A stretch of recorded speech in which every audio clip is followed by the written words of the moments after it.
ကဇလန်လေးကိုကျွန်တော်အခုပြောပြမယ်သူက10တန်းကျောင်းသူကျွန်တော်က scores ကရွယ်တိတ်ချစ်မိတာပေါ့မမကချောလာတယ်ဒီကောင်လေးရင်ထဲမှာဘာတွေရှိလဲပြောပြမယ်အဲ့တုန်းကမုတ်ဘိုးရတာတစ်နေ့မှ250သာဒါပေမဲ့နှမျောပါဘူးနေတိုင်းပန်းတွေသွားဝယ်ကဒီလိုတွေကျွန်တော်ပြီးတော့တငယ်ချင်းတွေကဟားတယ်ဗျမင်းချစ်တဲ့ကောင်မလေးကဒါတွေကြိုက်မလားစားတယ်ကွာနားလေတယ်နားမလဲတာတွေကျွန်တော်ကောင်းမှစဉ်းစားအဲ့တုန်းကမကမင်းသမီးဆိုကျွန်တော်ကမင်းသားကျောင်းစာကိုတွင်းသားမှာမရဲ့နာမည်တွေရေးသားကလူကတော့ကလေးကလာပါရှင်ခွန်သားတော့အလေးထားပါတွေးထားတာစိတ်ကူးတွေအများကြီးတွေးထားတာဒီနေ့မှပေါင်းဖက်ကြမယ်မနဲ့ဒီလိုဖေးနာမခွာနေမသွားပါရှင်ခွန်သားနေမသွားပါဒါမှအတွက်ရေးဆက်ထားရကျွန်တော်ရဲ့ရှင်ခွန်တေးသွားပြ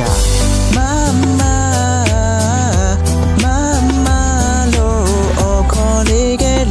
ကျွန်တော်ကိုရှော့ရှော့နေပြီးပျော်ပျော်နေစေပဲ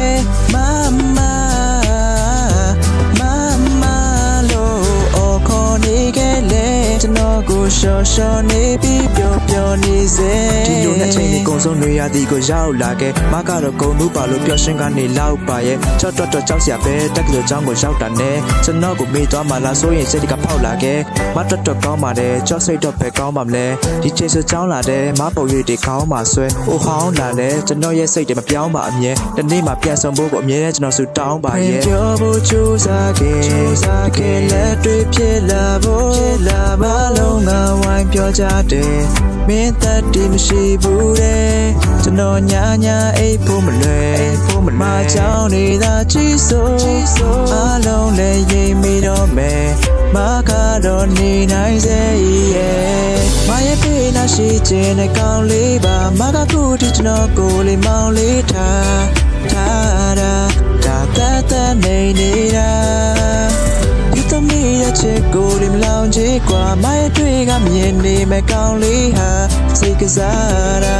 ဒါမျိုးများမြင်နေမလား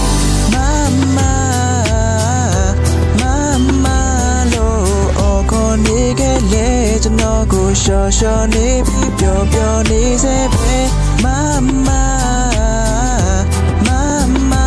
လို့အော်ခေါ်နေခဲ့လေကျွန်တော်ကိုရှော့ရှော့နေပြီးပျော်ပျော်နေစေမလို့ကျွန်တော်ကိုမေးတော့ပြရမေးချင်တယ်မရဲ့ဖြစ်နိုင်ခဏတော့ဖြစ်တွေ့ချင်တယ်မရဲ့